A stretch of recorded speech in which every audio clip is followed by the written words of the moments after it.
گمی میں یہ جاننا چاہتی ہوں کہ آپ نے ڈیسائیڈ کیا کہ آپ کو ڈرامر بننا ہے, پیرنٹس کی سپورٹ تھی, اسکل پالش ہو رہا تھا, پھر انیشیٹ ہو چکا تھا کہ بھائی آپ نے ڈرامر بننا ہے, تو پہلا کون سا وہ کچھ ٹریک سوچا ہوگا کہ یہ پلے کروں, کوئی ایسا کوئی سنگر کہ یا کوئی ایسا بینڈ کہ جس کے ساتھ ایسوسیٹیڈ ہوں, وہ پورا پروسیس کس طرح سے چلا؟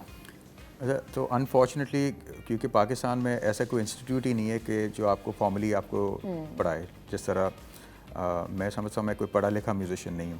آئی don't know how to read and write music, کیونکہ اس میں ہوتا کیا کہ اگر آپ کے دماغ میں کوئی چیز آمد ہوتی ہے تو زیادہ تر جو پروفیشنل ہوتا ہے وہ لکھ لیتا ہے اس کو, اور پھر اس کو لکھ کے, کیونکہ دیٹس دا ارلیسٹ آپ جو پریمیٹیو جب اس وقت تھا کہ آپ کوئی چیز ریکارڈ نہیں کر سکتے, کیونکہ ایک آئیڈیا آپ کے دماغ میں چند سیکنڈس کے لیے ہوتا ہے, وہ چلے جاتا ہے, الہام ہوتا ہے وہ تو ایکچولی. ایگزیکٹلی, تو وہ لکھتے تھے اور پھر وہ لکھ کے اپنے میوزیشین, جس طرح آپ سارا جو ویسٹرن کلاسیکل میوزک اگر آپ سنتے ہیں, وہ پورا آرکیسٹرا جو ہے نا بغیر میوزک شیٹ کے تو بجا ہی نہیں پائے, کیونکہ 50 60 80 پیس آرکیسٹرا ہوتا ہے, تو وہ لکھ کے وہ پڑھ کے بجاتے تھے. And I am not one of those people unfortunately.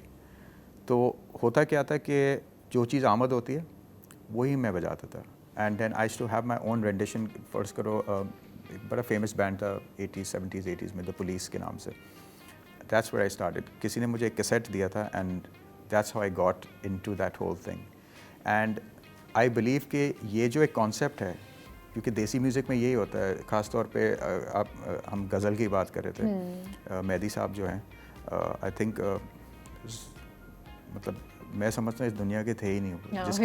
جس قسم کے ان کے میلوڈیز, جس قسم اس کے جو گانے کا اسٹائل تھا, وہ وہی گاتے تھے جو اب تک کوئی اس لیول پہ بھی نہیں آ پایا. اور وہ اس لیے کیونکہ وہ کہتے ہیں نا, you never repeat the same show twice. وہی شو دوبارہ نہیں آئے گا, کہ تو کوئی آڈینس وہاں بیٹھ کے دیکھ رہا ہے, دے شوڈ فیل اسپیشل, کیونکہ جو چیز وہ پرفارم کرتے تھے وہ اس وقت جو آمد ہوتی ہے وہی کرتے تھے. And that's why I was able, جب میں کوک اسٹوڈیو کے سیشنز بھی کر رہا تھا, اسپیشلی ود پیپل لائک عبدہ جی اور خان صاحب, راحت فتح علی خان, یہ سارے جو ٹریڈیشنل آرٹسٹس ہیں, the reason I could connect with them, کیونکہ میرا وہی اپروچ ہوتا تھا کہ ایک آپ کی بڑی ووکیبلری ہے ایز اے میوزیشین, لیکن وہ جو چوائس آف چیزیں آپ چوز کرتے ہیں ڈکٹیٹس کہ آپ کی میچورٹی کتنی ہے اس میوزک میں. ضروری نہیں ہے کہ آپ کانسٹنٹلی آپ کے پاس اسپورٹس کار ہے تو آپ 200 کلومیٹرز پر آور پہ ہی چلائیں, you know. So that's how I was able to connect with my audience and be with my fellow musicians. تو سب سے پہلا بینڈ کون سا تھا جس کے ساتھ آپ کنیکٹ ہوئے؟ تو سب سے پہلا بینڈ تھا, it was with Aamir Zaki. Aamir Zaki, 1989.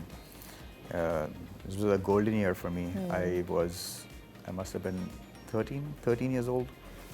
And ان سے میرا مینٹور بھی ہیں, وہ انہوں نے بڑا سکھایا مجھے چیزیں, ڈسپلن سکھایا مجھے, کب بولنا ہے کب نہیں بولنا ہے میوزکلی, یہ ساری چیزیں. سو اچھا, عامر ذکی کے بعد یہ سلسلہ پھر آپ نے سیپریٹلی اپنا کیا یا پھر بینڈس کے ساتھ ہوتے گئے, کس طرح سے پھر آپ نے اس کو لے 89 سے لے کے اب تک؟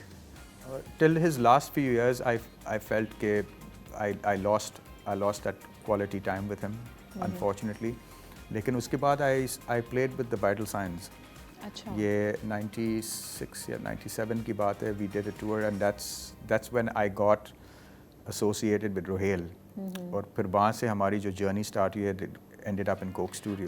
گمبھی, ڈونٹ یو تھنک سو کہ جو وہ والا ایرا جس کی بات آپ کر رہے ہیں 90s والی, اس وقت جو تھا بہت سارے کنسرٹس ہوتے تھے, لوگ جاتے تھے, ہم یہی بات کر رہے تھے کہ ایوری ویکینڈ کچھ نہ کچھ ہیپننگس ہو رہی ہوتی تھیں. مجھے بھی یاد ہے, آئی اسٹل ریمبر, مما پپا جو ہے نا رات کو ہمیں جلدی سلاتے تھے اور مما تیار ہو رہی ہوتی تھی کہ کہیں وہ لوگ جا رہے ہیں, بچے جو ہیں وہ سوئیں گے کیونکہ صبح اسکول ہوتا تھا, تو مما پپا جا رہے ہوتے تھے. لیکن اب وہ والا سین نہیں ہے اس طریقے سے نا.